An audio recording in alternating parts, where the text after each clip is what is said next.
Matthieu 7,15 Gardez-vous des faux prophètes. Saint Jean Chrysostome a écrit: Notre Seigneur avait dit que la porte était étroite et qu'il en est beaucoup qui pervertissent la voie qui doit y conduire. Il ajoute donc: Gardez-vous des faux prophètes. Il y a toutes sortes de faux prophètes. Il y a ceux qui sont dans le monde, envoyés par l'ennemi pour séduire le monde et l'entraîner loin de l'Évangile, si possible. Il y a les chrétiens qui pensent avoir le don de prophétie, mais qui ne prophétisent que les bons désirs ou les mauvais désirs de leur cœur.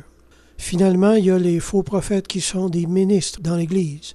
Ça peut être des prêtres, des pasteurs, des évêques, des évangélistes ou tout autre. Ce sont les plus dangereux.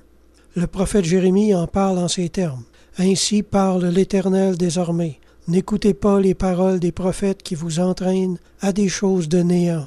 Ils disent à ceux qui me méprisent, l'Éternel a dit, vous aurez la paix.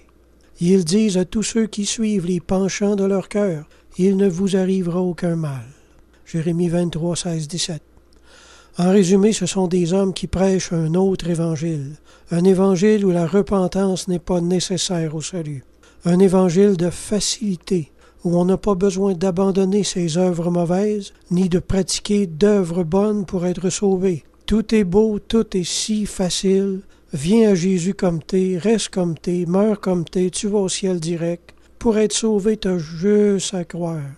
Puis une fois que t'es sauvé, tu restes toujours sauvé, même si tu retournes vivre comme le diable dans le monde. T'es scellé du Saint-Esprit, ça se perd plus.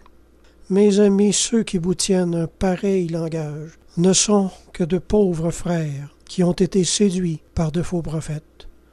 Ou, si ça se trouve, ils en sont eux-mêmes. Jean Chrysostome a écrit: Jésus nous dit: prenez garde, parce que la plus sûre garantie du salut est de connaître ceux que l'on doit fuir. Amen.